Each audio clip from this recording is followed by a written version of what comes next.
Rocket Backpack! Giant Arrow! Dragons naman ang dala dito ni Nebrax. Nagpa-practice ng Tribe Gaming ata ng mga air attack strategies. Lava launcher niya, no? Okay, Zap! Rocket Backpack! Quick spell! Zap! Giant Arrow! Uy, sayang, sir! Oh! Parang 4 na pirasong dragons na lang yung nakikita ko, boss. Yo, what up guys? Another day, another clash. Ang magkalaban ngayong araw ay Zeus Esports versus Tribe Gaming. Ito ay French Clash Cup Round of 64. Players dito ng Zeus Esports ay si Stars, Gaku, Ryota, Yata, Kazuma. Kilala nyo na itong mga to. Former Navi, / Queen Walkers, former World Champions. And then, ang kalaban nila dito ay Tribe Gaming, si Dima, si Hawk, si Nebrax, si Chrono, si Rikires. Alam nyo na, kilala nyo na to. 2025 World Champions. So, last year lang champion ng Tribe Gaming. Good luck both teams. Again, ito ay French Clash Cup Round of 64. Kuya Kenji, pag gusto ko siya, tas may iba siyang gustong bitawan ko na ba? Pag gusto mo, tapos hindi ka gusto, ipilit mo. Pwersahan to. Hindi po pwede yan. Pag di ka gusto ng gusto mo, pilitin mo. Okay, eto na. First attacker dito ay si Hawk. Good luck. Si Hawk ng Tribe Gaming. Mass Dragon Riders ang baon niya dito. Okay. Wombo combo. Oh, maagang wombo combo. Okay. Multiple quick spells. Eto na. Rocket Backpack! Giant Arrow! Wow! Almost perfect. May natira lang itong multi-gear pero walang problema yan. Wala namang builder hat doon para mag-repair. So successful pa rin dito yung combo ni Hawk. Good start. Si Warden ay naka-Eternal Tomb, Healing Tomb. Si Meteor. Si Minion Prince ay naka-Dark Orb. Meteor Staff. Let's go.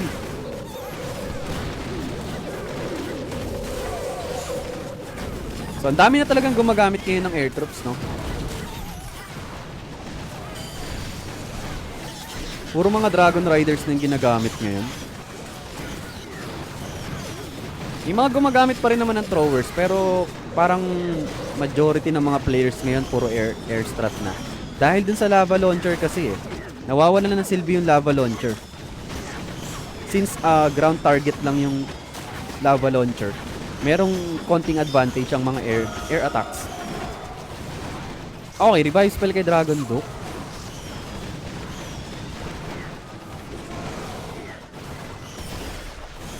Basag agad, boss. Grabe naman si Hawk. Basag agad tong base ni Ryota, sir. Hindi makadepensa to.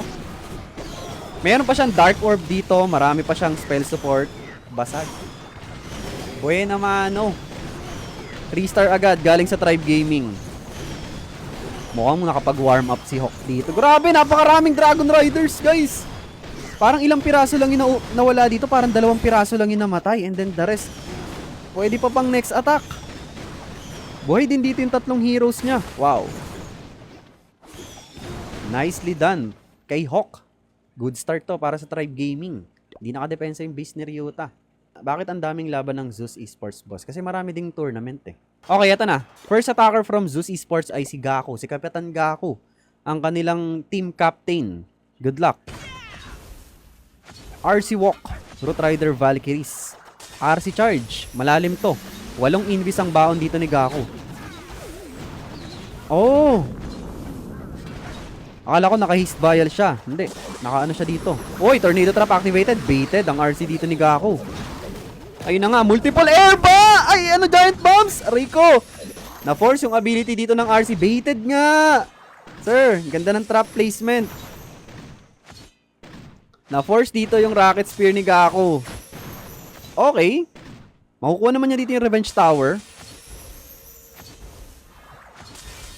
Gaku?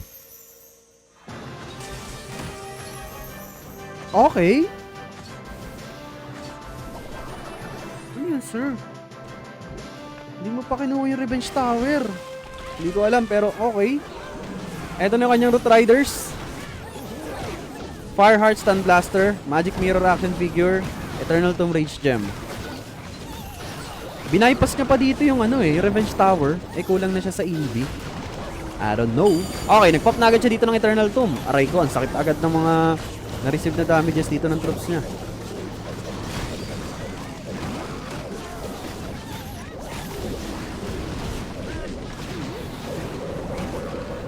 Aga niya nagpop ng Eternal Tomb, ha?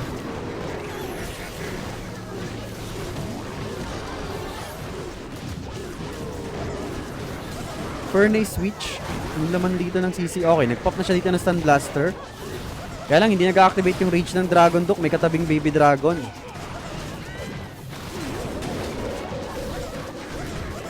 Meron na lang siyang free spell dito. Makakadepensa to. Sa sandwichin niya dito yung mga troops niya sa gitna. Ayun, sandwich na guys.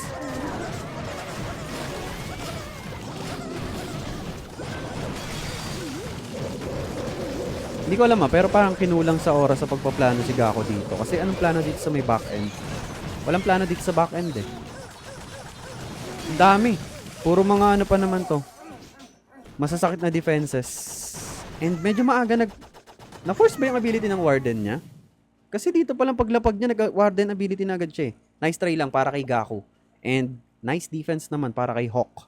Parang hirap na makasabay Zeus Esports, boss. Hindi ko alam eh. Pero ang napansin ko lang sa kanila, pag ang kalaban nila ay mga top tier teams din, nahihirapan sila maka 3-star dun sa mga base layouts. Pero pag yung medyo, mga iba-ibang teams yung kalaban nila, sobrang nagdo-dominate sila eh. Pero pagdating dun sa mga sikat din na teams, medyo nahihirapan talaga sila. Eto na, si Nebrax. Good luck. Second attacker ng Tribe Gaming. O, ito ninyo. Dragons naman ang dala dito ni Nebrax. Nagpa-practice ng Tribe Gaming ata ng mga air attack strategies. Rocket Spear, Seeking Shield, Meteor Staff, Dark Orb, Eternal Tomb, Healing Tomb, Fire Heart, Stun Blaster. G. Good luck. Another air attack from Tribe Gaming. Multiple rocket balloons. Uy! Yeti Bomb. Balloons? Wow! Sir! Ang ganda nun Multiple balloons para lang snipin dun yung... Ganda, sir. Okay, good start para kay Nebrax. Ayos yan, sir Eto na, Lava Hound, Dragon sa may left side. And then, Dragon Duke sa may baba.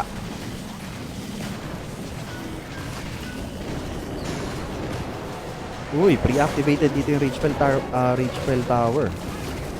So, hinihintay niya mag-activate yung Ragefell Tower dito sa may Town Hall Park bago siya mag-pop ng Eternal Tomb, I guess. Eto na.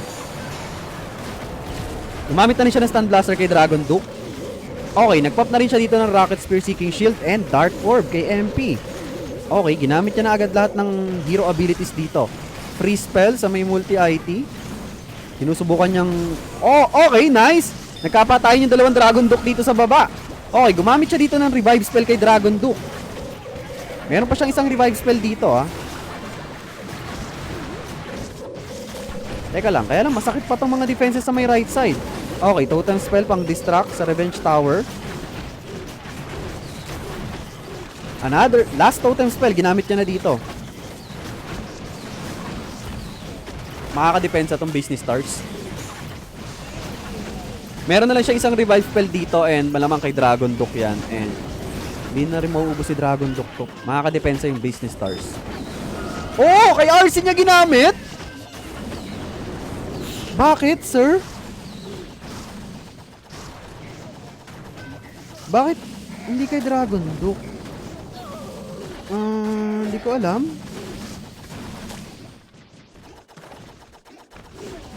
Mas okay ba yun? Hindi ko alam Pero kung sa akin si Dragon Duke, bubuhayin ka dun. Ang babanat lang kay Dragon Duke dito si Scattershot and X-Bow. Sir, parang 3-star pa sana yun kung Dragon Duke. May air def pa kasi. Oh, hindi ko nakita. Paano nabasag yung air def? Binasag ng RC. Decent percentage pa rin, Lodi. Oo. Kinuha air def, boss. Oh, okay. Sa RC. Oh, hindi ko nakita. Sorry, my bad. Boss, para sa'yo, sino pinakamagaling na player? Wala. Maraming magagaling na players, boss. Walang number 1. Okay, eto na si Yata. Eto na si Yata. Good luck. Eto na. Puro throwers ang gamit nung nakaraan ni Yata. Eto na, magbabalik na siya sa pinaka main strat niya. Ang Super Bowlers. Yung pangalan ng YT channel ni Yata. Yata Bowlers. Eto na. Super Bowler Smash. King ay naka-Earthquake Boot, Spiky Ball. Magic Mirror Action Figure. Heroic Torch, Eternal Tomb. Fireheart Stun Blaster kay Dragon Duke. Good luck para kay Yata.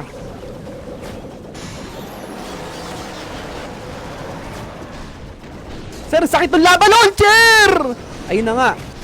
Na-force agad yung ability dito ng Queen at yung Warden! Anong nangyayari, sir? Na-force parehas yung abilities dito ng Queen and Warden. Nag-pop na rin siya dito ng Stun Blaster sa may bandang ilalim. Okay, free spell sa may... Ano yun? Spell Tower? O multi-IT yata. Multi-IT yata kasama.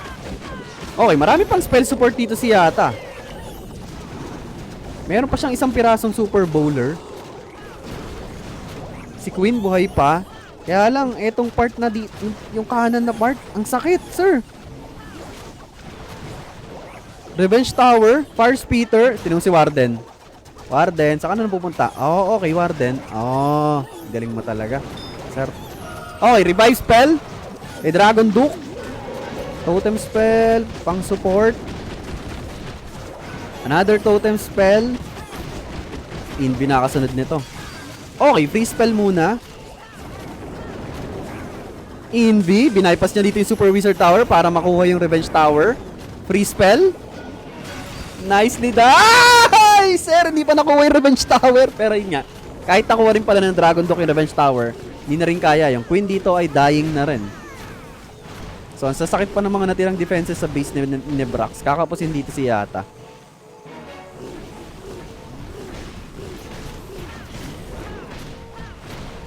Golden ticket kabayan, boss. Hindi pa. Wala pang world qualifiers, guys. Sino nanalo kagabi ng last game? Psycho Esports. Combo sana. Golden ticket na ba yan, boss? Hindi po. Hindi pa nag-start ang world qualifiers. Nice try lang para kay Yata and nice defense para kay Nebrax. 2024 lang ako naglaro sa sa Pro. Or 2023 nag-tournament. Okay, eto na si Dima. Dima! Good luck. Defender dito si Kazuma. Pero mas gusto ko yung era, yung panahon na wala pang Root Riders. Nun, para sa akin. Hindi pa masyadong overpower yung mga equipments and wala pang Root Riders. So, ang daming mga strategies nun. Mostly lava loons. Okay. Quick spell. Quick spells. Giant... Oh, Rocket Backpack! Giant Arrow! Wow! Grabe naman si Dima, sir. Nicely done. Ganda ng value, sir. And then, ni-recall out niya muna dito yung kanyang Queen. Ay, alam ko tong strat na to, boss, ah. Boss, alam ko tong gamit mong strat. Alam ko, ha. Alam ko to, ha. Okay, ito na si Barbarian King sa may left side. Throwers ang baon ni Dima dito. Snake Bracelet, Spiky Ball, Life Gem, Rage Gem. Kay Grand Warden. Log Launcher yung gamit ng Siege Machine. Okay, si Queen. Recall back sa may right side. Oy! Giant Arrow Healer Puppet Recall. Alam ko yan, sir, ah. Ngayon na, Destro. Sabi ko sa inyo, guys, maniwala kayo. Maraming kokopya dun sa strat ng Boom Academy. Ang taas ng hit rate nila dun sa ganitong strat. Malamang sa malamang kokopyahin nyo ng mga ibang pro players.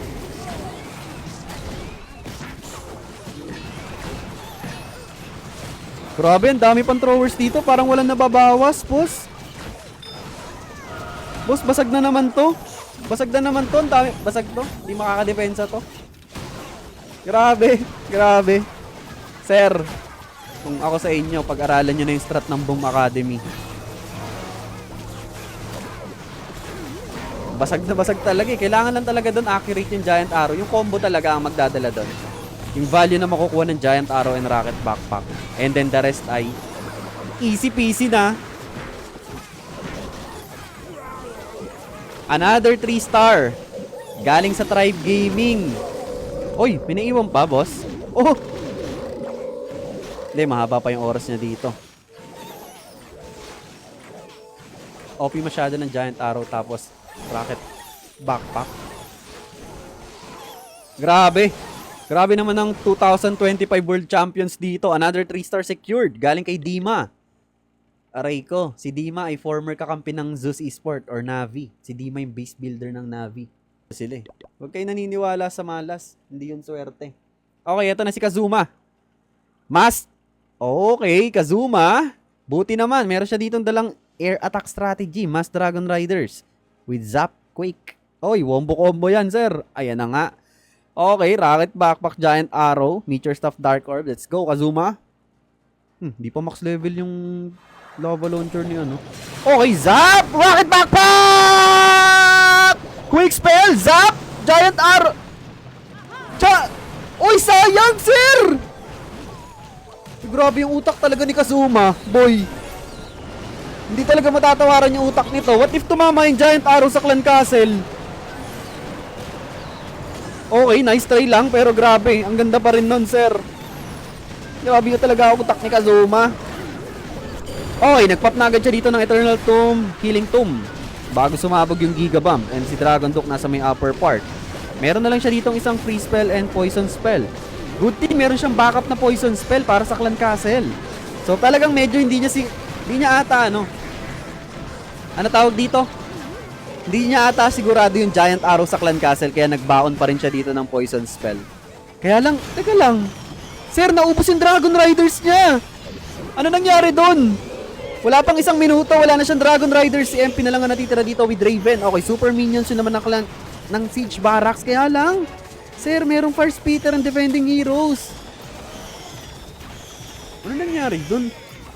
Yung siyam na pirasong Dragon Riders ni Kazuma, naubos lahat dito.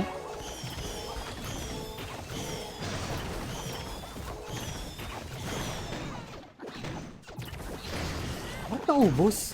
Ano tumunaw doon? Naka-reach na multi-IT siguro. Grabe tunaw lahat eh. Si MP na lang yung natira dito, boss. Kakapusin si Kazuma dito. Nice try lang. Ganda pa naman ang plano ni Kazuma. Sayang, sir. Enti lang. Replay nga natin ng mabilis yung. Utek, kinain lahat ng air bombs. Seeking air Rico. Sir, wala nang cooking time.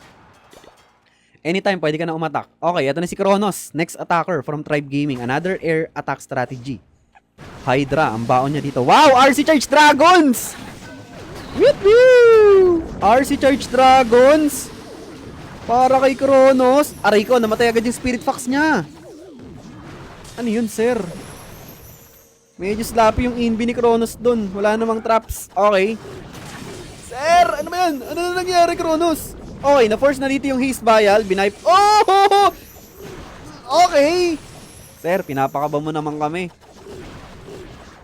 Okay, extra inbi sa kaliwa. I-extra inbi mo, boss. I-extra inbi mo, boss. Okay. Bypass. Nicely done. Bypass mo pa. Nicely done. Ang ganda. Okay. Medyo nagko-connect kami ni Kronos.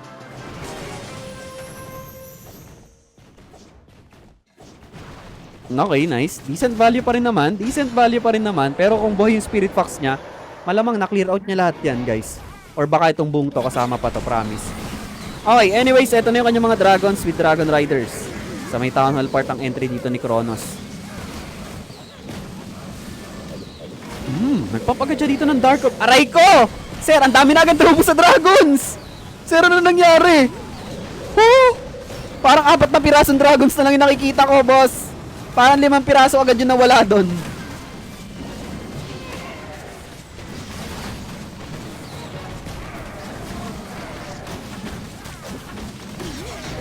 Sir, wala ka na agad troops.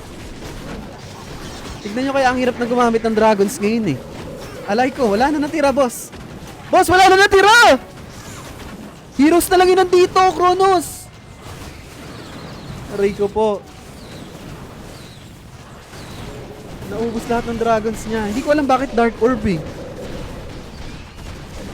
Dark Orb yung inuuna niya kaysa Eternal Tomb.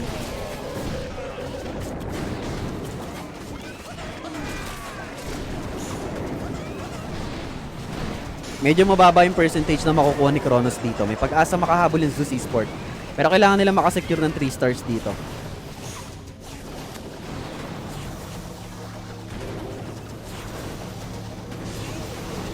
Okay, Dragon Duck na lang yung natitira. Atapang humarap sa sweeper. Sana magkaroon paata ng chance si Sport dahil sa kanya. Nagkaroon paata ng chance si Sport dahil sa kanya. Tignan natin. Pero lamang pa rin naman ng Tribe Gaming dito eh. Pero kailangan maka 3-star ng Zeus Esports para may chance pa silang makadikit ng konti. If ever maka 3-star yung next attacker ng Zeus Esports dito, lamang pa rin ng Tribe Gaming. Pero at least, hindi ganun kalaki. Lucky number. Lucky number, sir. May buff ka na dyan. Lucky number rin nakuha ni Kronos. May potions, idol. Meron. Pwedeng gumamit dito ng, ano dito, power potion, hero potion, open lahat yan. Nice try lang para kay Kronos. And nice defense naman para kay Gaku. Okay, ito na si Ryuta. Next attacker from Zeus Esports. Kailangan nila makasecure dito ng 3-star para may chance pa sila. Pero if ever makadepensa dito ang base ni Kronos, parang wala nang habol ang Zeus.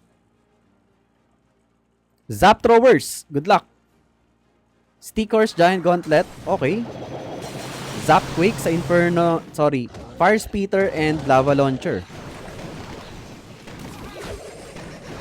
Magic Mirror Action Figure. Life Gem, Rage Gem.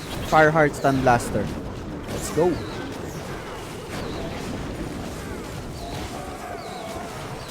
Bawal na sumablay yung Zeus. Oh, bawal na sumablay ang Zeus para may pag-asa pa silang manalo. Pero pag sumablay si Ryuta dito, hindi na Teka lang. Ewan ko lang kasi sa pagkakaalala ko, meron ako naaallalang team na pumiso eh. Yung kailangan lang mag-secure ng 2-star na tapos pumiso. May naaalala ko pero hindi ako mag-name drop. Okay, ito na yung mga throwers sa Town Hall. Si King ay nasa may left side. Stun Blaster sa may Dragon Duke.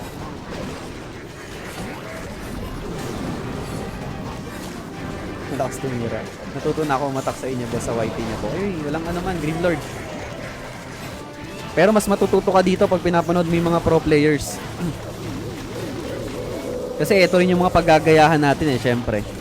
Ito yung pwede nating gawing reference. Okay, revive spell kay Dragon Duke. Marami pa siyang totem spells dito Kamukha to yung base ni Kronos ay kamukha nung base na inatake ni Gaku. Naka-rotate lang. No? Yung ginamitan ni Gaku ng RC Walkroot Rider Valkyries. Ganito din yung itsura nung nung back end. Naka-rotate lang. Okay, mahaba pa tong oras ni Ryuta and marami pa siyang troops dito. Kaya lang namatay na yung Dragon Duke sa taas. So, throwers na lang yung pag-asa dito. Si Queen buhay pa pala dito. May mga clones pa. And action figure. Mahaba pa yung oras ni Ryuta. May liwan. Oy! Warden! Oh, hindi niya napansin. Aray ko, Ryuta. Hindi niya napansin yung Grand Warden. Binabanatan ng defending MP. Sayang kung na-invi niya yun. Nawalan pa siya dito ng Life and Rage Aura. Nako, delikado pa siya dito, sir. Sir, kung in-invi niya yung Warden, basag to.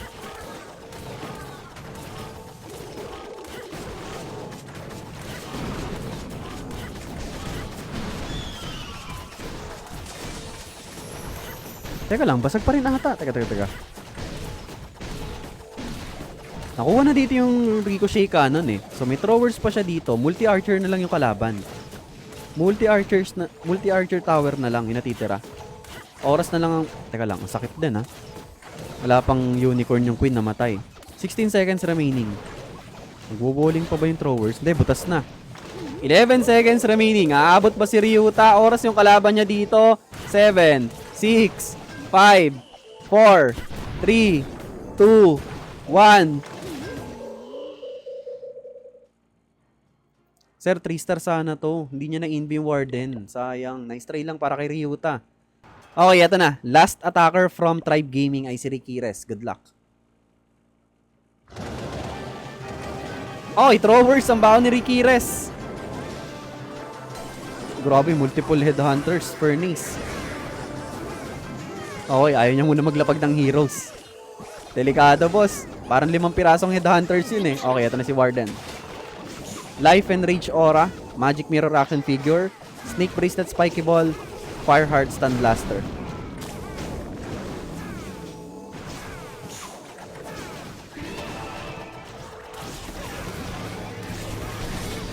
Okay, nagpop na agad siya dito ng Magic Mirror Action Figure. Corny ng Monolith, no?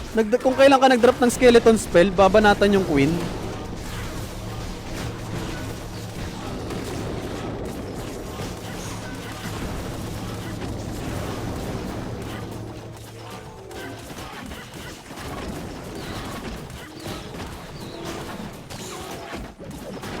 Ganda na nakuha ng queen dito sa may right side, ah. Okay. Dinrop niya na dito yung totem spell para sa Guardian.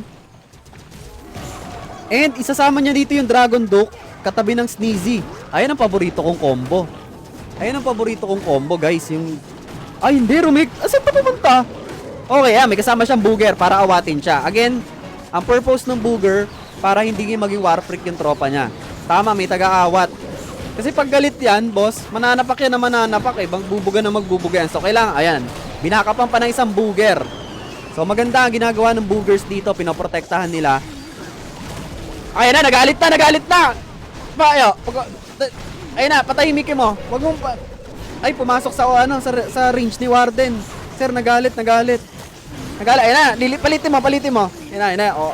Hindi niya alam kung anong mangyayari. Kung lalaki o lilit ba siya. Okay, may kasamang Booger, guys. Okay, nagpop na dito ng Stun Blaster. Booger, sama mo, nagagalit. Sama mo, Booger, ayan, sama mo, nagagalit eh. Yan, oh. Tahimik ka muna, Dragon Duke, wag kang Warfreak, okay? Nice! Ininbi niya yung Booger. Okay. Diba? Ganda. Ayun ang favorite kong combo, guys. Sneezy saka Dragon Duke. Perfect. Dead Queen kung nagamit yung Invi ko, kulangin pa rin. Parang mas okay pet Sneezy kay D.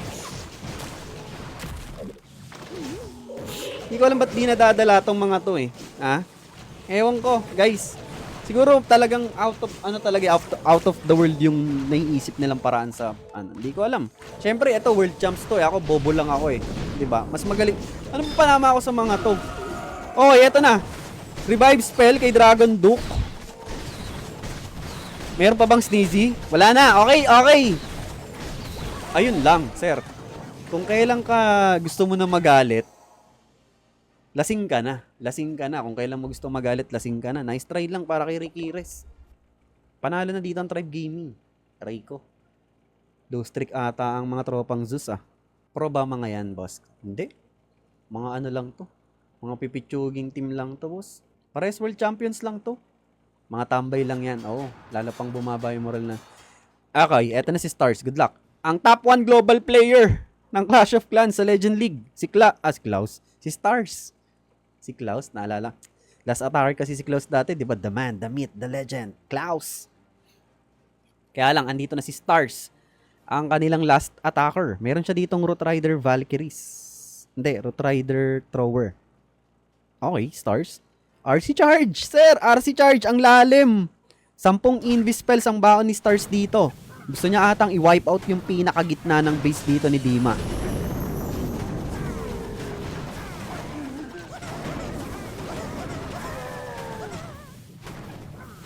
Hindi siya sumakses. Ayun, problem solved. Buti na lang may rocket balloons dito. Oy, ang ganda ng rocket balloons! Sir, isang barangay na air bombs. Ang ganda nun ah. Mukhang safe na dito yung mga healers mamaya. Nandun lahat ng air bombs. Okay, nagpop na siya dito ng Haste Vial. Pupunta sa Monolith to. Extra inbi ba sa X-Bow? Extra inbi sa X-Bow. Okay, nicely done by Stars. Okay. Sa lava launcher napunta nito after nito. Okay. Ganda. Single cycle. Nice. Double cycle. Another inbi. Yo. Okay, nice. Ganda. Ganda ng value. Tinatamad na yan last attack. Hindi naman ganito itong mga... Okay, recall out. Grabe, buhay pa yung Spirit Fox ni Stars doon. Nicely done. Okay, ito na yung kanyang mga Root Riders. Sa may ilalim, sir. Dragon Duke, Fireheart, Stun Blaster, Magic Mirror Action Figure, Rage Gem, Eternal Tomb, kay Grand Warden. Halos kalahati ng base dito yung nakuha ng RC Charge face ng attack ni Stars.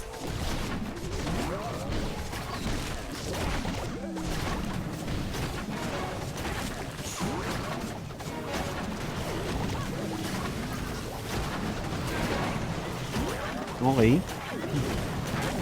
Medyo payapa pa naman. Hindi niya pa kailangan i-pop yung Eternal Tomb. Dito, tingin ko kailangan niya na i-pop yung Eternal Tomb dito. Ayun na nga. Okay. Poison spell sa Furnace. Ito na si Dragon Duke sa right side para mag-counter funnel. Sayang yung Queen. Lumabas. Hindi sumama sa gitna, sir. Nanabutahe yung Queen. Di pumasok sa loob. Okay, out of spell support na dito si Stars, pero meron pa siya ditong Stun Blaster. Ang tanong, aabot ba yung oras niya?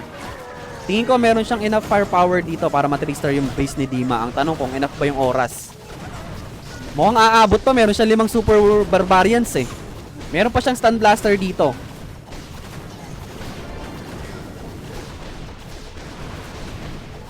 Sino to?